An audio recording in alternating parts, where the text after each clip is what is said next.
Welcome to the Krista Escamilla Show. Well, hello, everyone, and happy National Women's Month as it continues here in not just West Texas, but across the world. And I can't think of a better guest to have during National Women's Month than Mama Sue Roseberry. Thank you so much for being here today. Well, thank you for having me. I am so happy to hear your story because we've been interviewing, I've had the chance to introduce you at events and hear your beautiful voice and storytelling and interview you on the news, but I've never heard your story. So I can't wait, from the beginning. But first, we want to thank our sponsors for making all of this happen here at the Krista Escamilla Show. A big thank you to Tapestry Hotel Midland, to Rig ID Workwear, to joincapclub.com, and to Midland Cap Company. We appreciate your support. Support those local businesses if you can, however you can. So thank you very much. We also want to thank all of our listeners. We appreciate you sharing our show with people you love.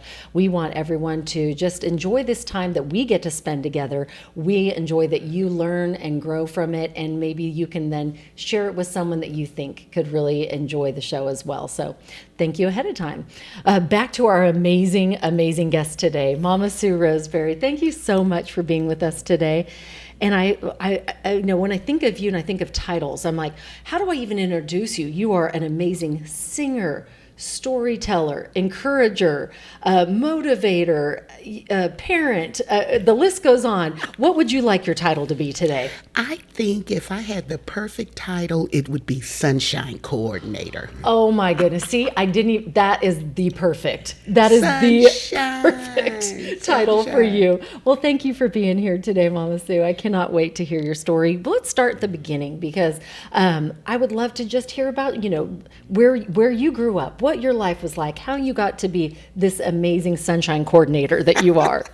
Well, I grew up in Albuquerque, New Mexico, and lived there most of my life. My family kind of migrated there from East Texas. My grandfather was a concrete finisher, and he was the first to go there looking for work. And then the rest of the family just kind of followed behind him, and everybody that wanted work in my family kind of came behind him, and our family was an extended family. We lived in the household with my grandparents and my mom and dad. There were 4 children. I was the only girl. I was the lost princess. Aww. But my family lived there in Albuquerque, and I was an Albuquerque Bulldog, which is the oldest high school there in Albuquerque. And grew up and then went to college in Santa Fe for performing arts. And I actually got an opportunity to study with the late Greer Garston. Young people don't know who that is, but she was a fab glam lady of the stage and screen. And you can Google her, right? Yeah, Google her. Google her. Yes, and so that's where I trained for performing arts, and actually had it in my mind that I was going to grow up to be an actress on the stage. That's what I really wanted to do. But, life gets in the way. My mother developed cancer, and I left college after graduating 4 years and went home to take care of her and see about her. And during that time, I used my other degree. Now, if you're really smart, ladies, we have something extra in our purse, okay? Yes. We don't just go for just one thing. So I was doing drama, but I also had an associate's degree in social work as a social work major. So I went to work for the Albuquerque Job Corps. Okay. And I worked there for several years as a residential living supervisor, working with kiddos and that had troubled past and troubled presence, and trying to work on giving them a different perspective. But in the midst of all of that, you can really suffer burnout. What did you learn during that time? Because it's a very deep. Those kids get in your heart. They get it. You take them home at the end of the day. They do, and I was taking them home not only at the end of the day, but for Thanksgiving when the parents didn't want them to come home, and different times, and it was just really difficult to separate a life from what was going on with those children. It was agonizing, and after having to deal with the death of some of those young children from alcohol poisoning or different things, I just finally decided, I can't keep doing this because I'm probably not going to live long at that, because I was really a bleeding heart. Oh, I can see And that. so Yeah. I came to Midland, America in 1981 to work in the oil industry. Well, that's not really true. I came here to work for Southwestern Bell. Oh, okay. And then discovered the oil industry once you were here. I came to the interview, and this lady, I don't know who she is. If I could see her today and know her, I would hug her and give her a great big thank you, because when I went to the interview back then, you used to have to, every job, females, you always had to take a typing test. It don't matter if you said I'm gonna be a bricklayer, they wanted you to take a typing test and a stenography test. So I did those things, and I was proficient in those things, and my scores were so high. She said to me, have you interviewed with any of the oil companies? And I said, no, I didn't even know what it was. And here I was coming to Midland. I wanted to wear the headset with the cute little microphone that hung around the front. Yes. And I had been told I had a sexy voice. So I wanted to say to people, this is Southwestern Bell. How may I help you? I wanted to be a long distance operator. And you sound great. I mean, they would hire you on the spot. Well, she was going to hire me, but she said, listen, I don't want to go through training you and the expense of orientation, and then you leave us and go to work for the oil companies. Why don't you go and apply and see what happens? And if they don't hire you in 2 weeks, you can come back and you can have this job. That's what the lady told me. What an earth angel. I call those earth angels, right? Those people in your life, they're just like, they say what you needed to hear at that time. So you went and applied. So I went and applied at 3 different oil companies, and back then you could just walk in and apply for a job. Kind of miss those days, right? Those are fun days. And right away, within like 2 days, I got callbacks from 3 of the oil companies, from Exxon, from Atlantic Richfield, and from Marathon, because all the majors were right here in Midland, America back then. And I said, as I went to the interviews, whichever one calls me first, because I had no clue. You're talking about clueless? I was the original, okay? If whoever called me first, I'm going. Right. So Atlantic Richfield, after the interview, they were the first to hire me. And the oil industry was really popping back then. It's counter-cyclical. Yes. It goes big and then it goes bust. It goes big and then bust. But at that time, it was so busy until Atlantic Richfield had come up with the idea of creating their own temporary service within the oil company, because they couldn't even get Kelly services because everybody was busy. Oh, wow. And you couldn't get a girl Friday to come in for a substitute or anything like that.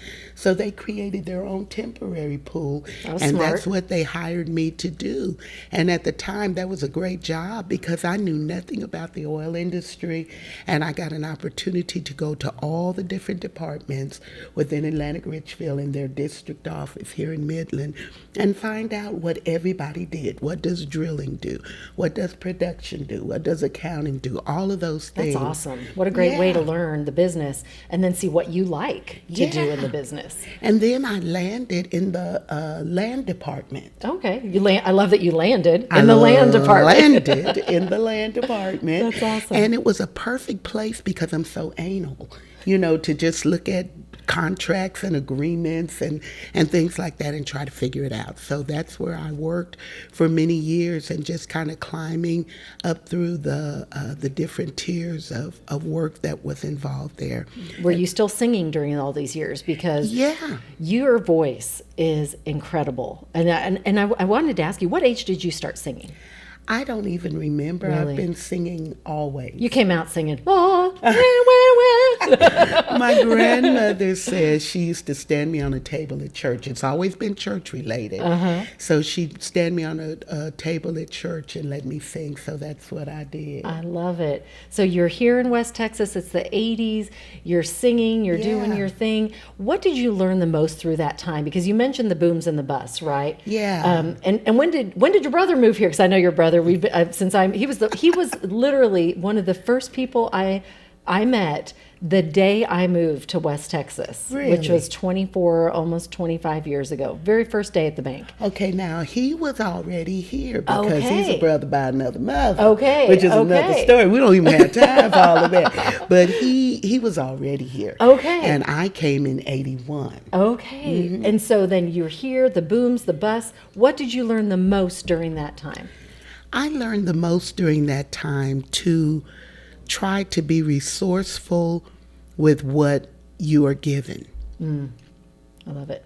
Yes. That's what I learned the most, because at one of those busts, I was pregnant with my second daughter. Okay. And, the oil field was paying good, paid me more money than I had ever made in my life at that time. And we were just busy, just living life. Everybody just doing what they do, just going about their business. But then they were going to downsize.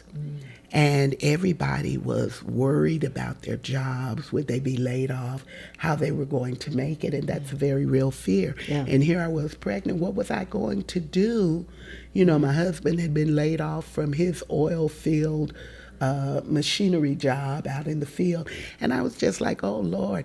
And I told God, I said, if you let me make it through this cut, I will do better. At that time, I didn't have a 401k.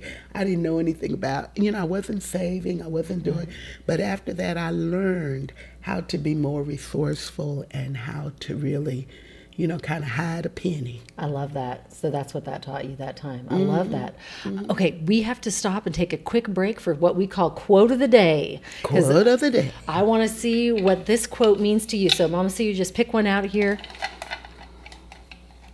Close my eyes like I'm drunk. All right. And which card did you get? Polite. The polite card. Polite. The polite card. I love it. And it says, don't let someone else's opinion of you become reality. Les Brown. Oh, I love that. What does that quote mean to you? Well, it's the mantra that I try to live by, because we cannot allow other people to define who we are and validate who we are. We're not defined by our zip code, by our origin, where we live, what side of the tracks you live on. None of those things. You decide and determine who and what you're going to be. Yes, I love that. I love that 100%. Now, do you have a favorite quote that you live by? My quote that I live by all the time is, this is not a dress rehearsal. Oh, that's a good one. That's a good one. Life goes by fast, doesn't it? Gosh, it's filled with swift transitions. And every day, almost every day, we hear about people that we love or knew going on. And I want to make sure that I am living intentionally. I love that. And I feel like you do. I've known you in different capacities through the past 15, 16 years. And that's one thing. I feel like you are always living in the moment, and you're sharing your gifts. And I want to talk about your gifts because you have so many. First of all, the one of the first times I met you, you had just finished with Sunday's Best.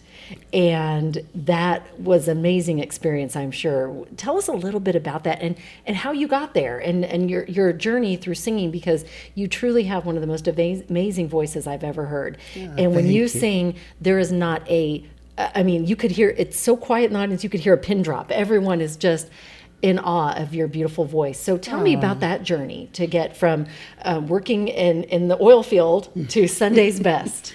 Well, I've always sang. I think music is the soundtrack of my existence. And so I've always been a singer in church. And someone sent me an email and said, they are auditioning for Sunday Best. You should go. I didn't even know what it was. But I followed up and looked and saw that they were doing auditions. And I was at 55 at a pivotal time in my life. Now, midlife crisis, that's what I say. Some people get a fast car, go on the journey. I went to Sunday best. Okay, I love it. And a friend of mine from here, Pat Caldwell, my sister friend, she drove with me all the way from Midland to Atlanta to do the audition, because I could not make the one that was in Dallas, couldn't make the one that they had in California. So here we go to Atlanta to do this audition. And truth of the matter, I guess God was orchestrating everything, because there were so many people there. If I had been as close as Dallas, 5 hours away, I would have came home. Really? I wouldn't have stayed. Just because of the amount of people, the sheer fear, number of people, the nerves, everything. Yeah, and the feeling, even, I don't care what your gifts are and who you are, we always think we're very critical of ourselves. We are. I don't really like to hear myself play back and all those kind of things. It's necessary, but it's just like, so, and I did not want anybody to tell me, girl, that's just your mom and them saying you sang good. You go home, because you do not need to be national. And for me to hear that you think you're not good enough to be on that stage, I'm thinking, oh my goodness, like, I think I can sing, but I can't. But I think I really shouldn't be auditioning for that. But for you to think that, I just think your voice is so beautiful. Like, how did you overcome that fear?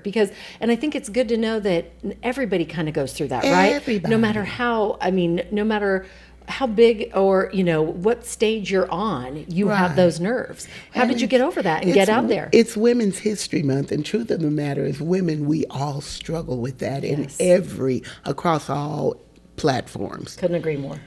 So I went on to the audition, I made it through, and then they said, you made it, but you didn't make it. I.e., we're picking people from every place that we audition, every city. And then what I didn't know and understand at that time is that it then goes on to another level of selection, which is the entertainment piece, where they're looking for people from different demographics. Let's get somebody old, let's get somebody young, let's get somebody blue, let's get somebody yellow, so that it will appeal to a broad audience. The performance aspect. Yeah, so people will turn on the TV and watch it and cheer for their favorite, which we all do. Because it was a reality show, correct? Reality singing competition, like American Idol and Voice and all those things.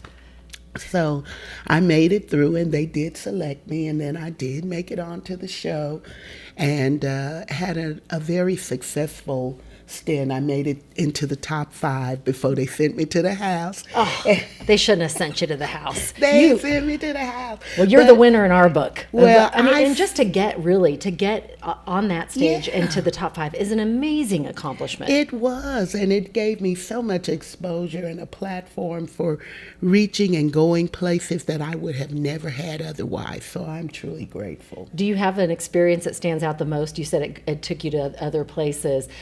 One of those moments, whether you met a singer that you admired or you got to go perform with another singer, do you have one of those experiences you can share with us that really stands out, that was like, wow, this was a God thing for sure? Yeah, I have always long admired Shirley Caesar, who is an iconic gospel singer, and she's still recording and doing great things today, but I had an opportunity to sing at her church, and when I went there as a guest, she presented me with a plaque that says, being God's best is better than being Sunday best. Oh. And it hangs in my office in my home today. I absolutely That makes me want to cry. It. Yeah. That is so sweet and so It true. is. And it was so thoughtful of her, because she didn't have to do that. I mean, she's Shirley Caesar, you know what I'm saying? She That's did not God's have to do first it. cousin. She didn't have to acknowledge me or invite me or do anything.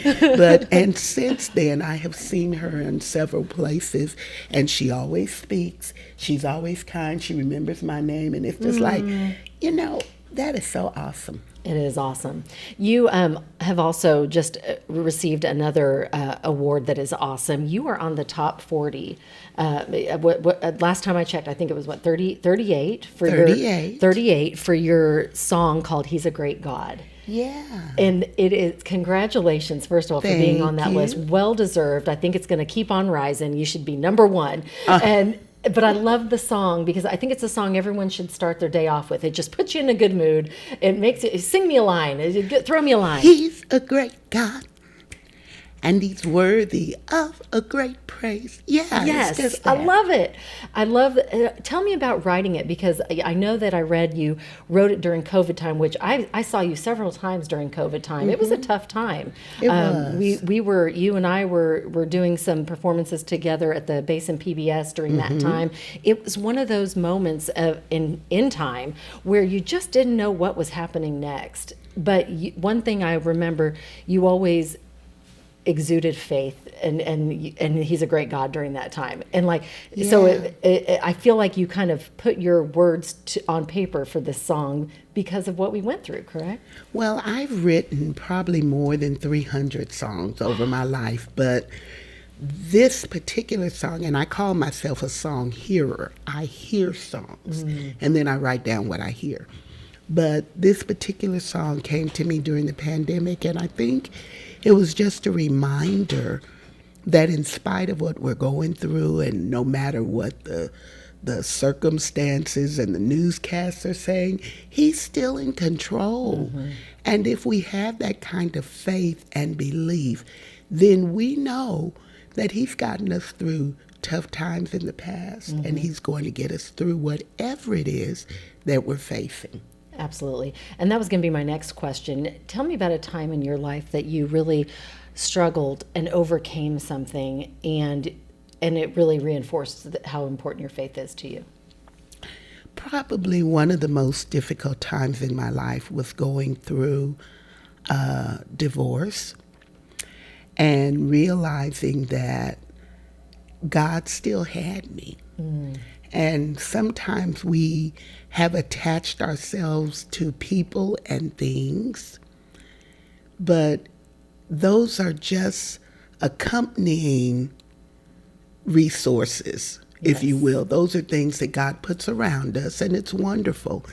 But he is our ultimate source. That's what I feel. Absolutely. And I think that during that time, to know that he had me and would make provision for me, give me ways to continue to be impactful and provide for me and for my children. Kids.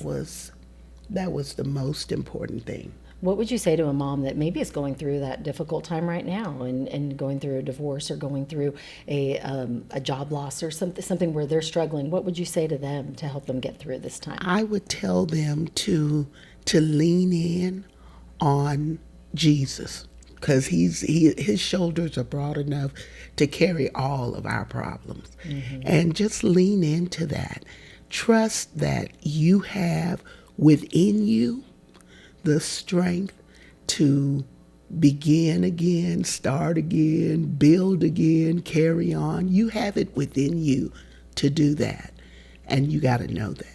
Oh, I love that. So true. That is awesome. But such great words. I feel like I could just listen to you all day long, Mama Sue. You are just, when you say sunshine coordinator, you truly are. The words of wisdom that just come out of your mouth, I love. It fills my heart so much.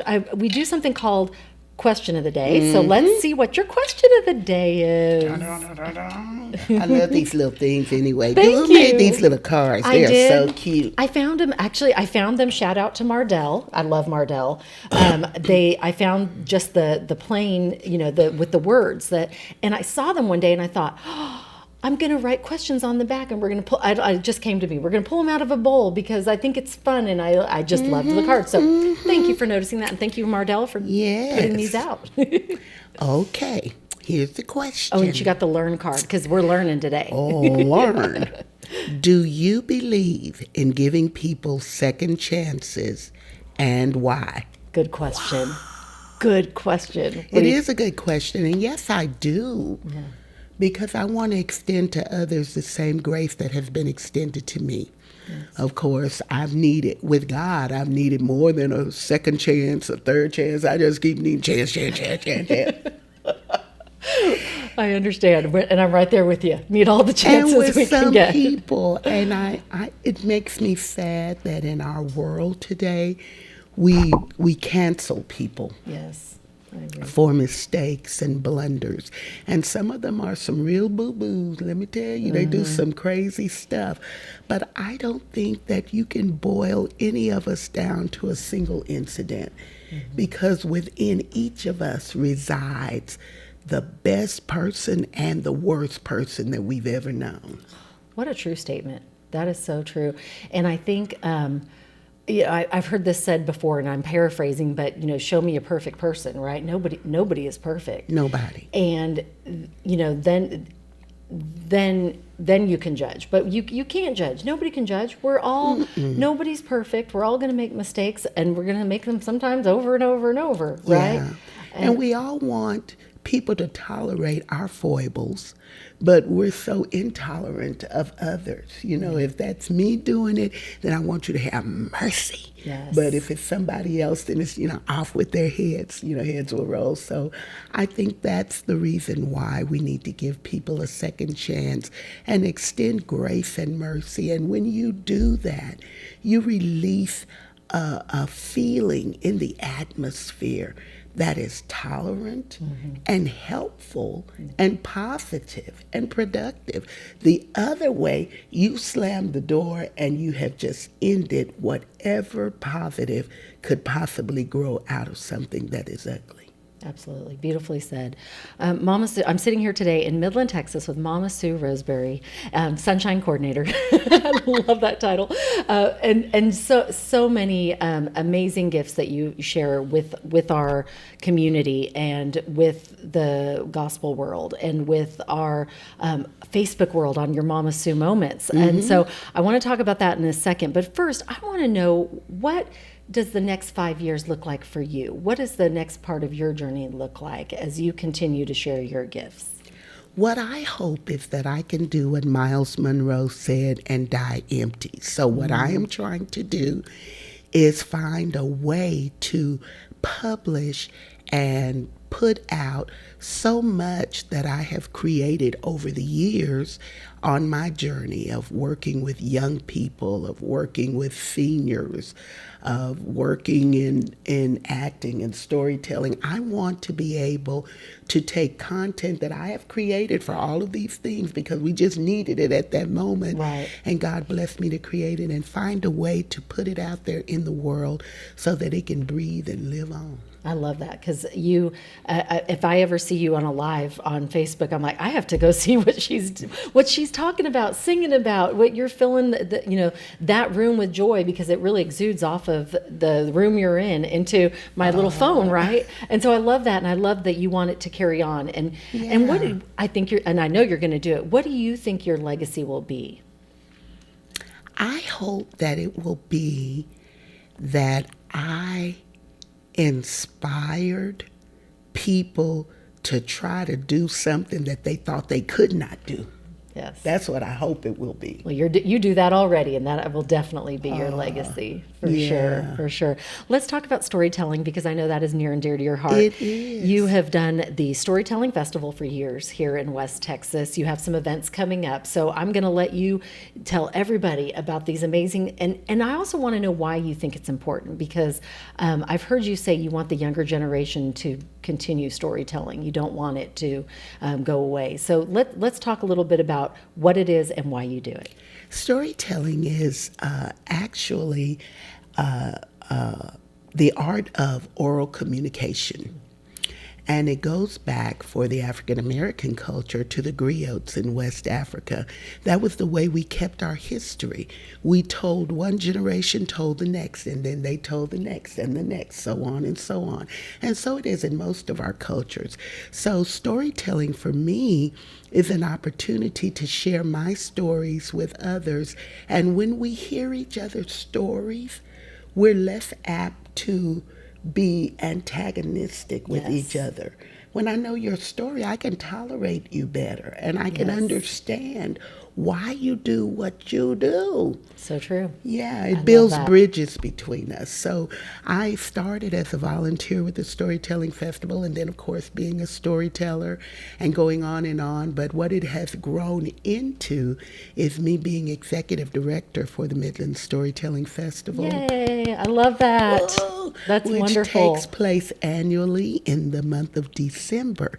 This year will be our 32nd year, and we will be taking place at the Bush Convention Center on November the 30th through the 2nd of December. Fantastic. But we've grown to doing things virtually as well as in person, and lots of different things. So we have a Facebook page, y'all. So go to our Facebook page, Midland Storytelling Festival, and you can keep up with all the things that we're doing.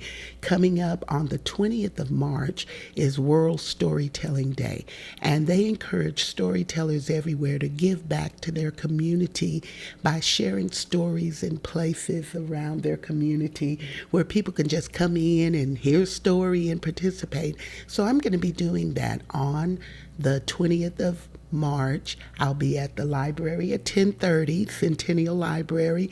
Anybody can come. Just come on through. Yes. And we're going to share some stories. And then I'll also be at Manor Park that afternoon at 1. Fantastic. Well, thank you for doing that and keeping the art of storytelling alive. I think Yeah. it is so important. That's what I love really about podcasting and like what you do with Mama Sue Moments is I love that you can tell stories and it connects people and we get to learn more about them because when you see someone say even at church after, for a few minutes, it's just a few minutes, right? You really don't get to know them, unless you're sitting and breaking bread. You don't really get to have that moment, like a Mama Sue moment. You don't get to have that moment with them that you get to have in this longer format. Like today, I'm learning so much more about you and I love it. And I think that's important for stories to be told and for us to connect and share and for them to live on. So Yes, I love that. absolutely. Well, thank you for doing that and what you do. I like to do something called like favorite things. I like to hear your favorite things. So I'm just going to ask you random favorites and you just tell me the first thing that pops into your head, okay? Okay. Okay.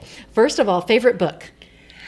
Roots. Oh, that is a good book. Yes. And the movie, did you enjoy the movie as well? Yes. Yes. But book or movie? Are you a book or a movie person? Would you rather read the book or watch the movie? I could tolerate the book more than once. I couldn't watch the movie more than once. I can see that. Yeah.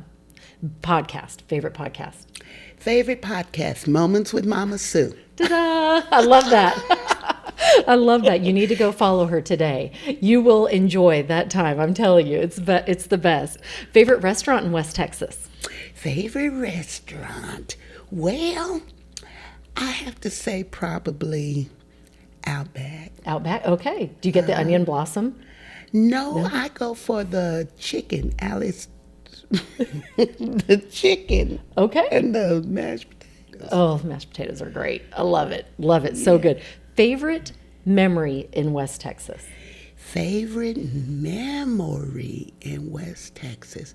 Oh, God, I don't want to start crying, but I have some sister friends from my first employment in the oil industry at Arco. And one Christmas, after I had divorced, they got together. My girls were young and, they don't buy you nothing. And these girls got together and gave me a beautiful gift under the tree, and they just said from Santa. Aww. And I wore the blouse until I just wore it out. Oh, I love that. You never forget those. And that was something, someone would say that was something so simple to do, right? But meant so much. And you'll never forget it. I love that. Never. Shout out to those great friends. And in National Women's Month, I think that's an important thing is friendship with other women and encourage other women and lift other women up and be their biggest cheerleaders. Yes. And bring them sunshine. Go girl, go. Go girl. Oh, I love that. That is a great memory. Favorite song? Ooh, this will be fun to hear. Favorite song? It could be a Mama Sue song or it could be any song. Probably my favorite song is a hymn, which is Draw Me Nearer. Okay. And I'm not familiar with it. Do you want to sing me a little bit? I am thine, O Lord. I have heard thy voice. and it told thy love to me. But I long to rise in the arms of faith and be closer drawn to thee. Yes, that's beautiful. That is a good one. I love it. Okay, favorite church? Favorite church at this moment, it's Macedonia Baptist Church, where I am attending and serving as minister of music. Fantastic. And doing a beautiful job, I am sure of it. I'm doing my best. Oh. Isn't that all we can ever do? That's right? all we can do. Is do our best. And sometimes That's all we can do. we get, and sorry to get off track here, but sometimes as women, we get so critical of ourselves, right? And we don't think we can do the thing, and we don't believe in ourselves enough. But if you just go into it going, you know what, all I can do is do my best. And don't what's the worst that can happen? Yourself. Yes. Don't compare yourself, because comparison is the thief of joy. Absolutely. Could not Have you ever agree been more. just so happy with what you made on your job till you found out that your coworker was making $1 more? That's true. That's true. That is true. Do not compare. No comparison. That's right. Well, and it's easy to do in this social media world too, right? Yeah. You can make comparisons and go, well, how come they got more likes than this and that, or whatever it is that you're comparing. But you know what? And I believe this 100%, and I know you do too. God made us all different, and that's for a reason. And we are all unique, and we should never compare ourselves to someone else because they have a journey. And don't copy. Like, don't be a copycat either. Don't try to copy what they're doing, because God wants you to be you. You. Yes. You. I love that. Okay. Okay. See, I got off track. Sorry. It happens to me all the time. Okay. Favorite. Oh, this is going to be good because I know you have such a beautiful heart for our community. What is your favorite nonprofit in West Texas that we can give a donation to on our behalf here from the show? Oh, yay. To the Midland Storytelling Festival. Yay! Midland Story. I'm going to write that one down, and that's where we will give our donation. And follow them on Facebook. And really, if you can support this great thing, because to see the kids' faces light up at the Storytelling Festival, I'm sure for you is just a highlight. But really, to hear all the stories that come out of it is just such a gift and a blessing. In October of every year, we do workshops with youth ages 6 to 18. This year, we even let in a little boy who was going to turn 6 during the time, and he was 5 years old, telling his first story. And it was just such a great thing. These kids are amazing. You can even go on our YouTube channel for Midland Storytelling Festival and see some of their stories. It's absolutely amazing. I bet it was precious. It is. Speaking of kids, I want to know what your best parenting tip is. You are a parent, a grandparent, correct? Mm-hmm. I know there's so many things out there, and we all, as a parent, we all want to do our best and be, but if you had one parenting tip to share today, what would that one be? It would probably be to remind your children that they are loved unconditionally. Just to remind them. They forget. We all forget that, but we have to remind them that they are loved unconditionally, and that even though you love them doesn't mean that you're going to let them get away with murder. That's because you love them so much. But I think to remind my kids, I would tell them, whatever is going on, whatever mistakes I have made, it's never been because I didn't love you. Yes, that's good. The whole time I was loving you. Right. And that unconditional, I don't know why they forget, right? Especially if we tell them all the time, hey, I love you, good night, I love you. But you're right, there's something that sometimes they question that, and it's important for them to know they are loved unconditionally. Yeah. I love that. Thank you for sharing that with us today. Oh, well, sure. Well, Mama Sue, we're getting close to the end of our time, and I don't want it to be. I want this to keep going, but I want to know from you, is there anything coming into today's podcast that you thought, I want our listeners, I want West Texans, I want those that love listening to your songs, for them to know about you and your story and your journey, and why you've made it to where you are today. Is there anything you want to share with our listeners? I think that what I consider myself, you have lots of talents, and they just kind of come out organically. If you're faithful, scripture says if you're faithful over a few things, then he'll make you ruler over many. And like the parable of the talents, your talents just grow. You start off doing one thing, and when you know anything, you learn how to do something else.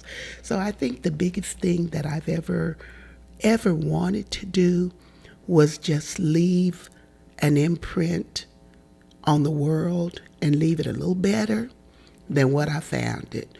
If I go in a room, I want it to be a little better than I found it. Leave people smiling, leave people happy, have them experience that ambiance that comes from one person to another, and really just know that there's somebody in the world who is authentic.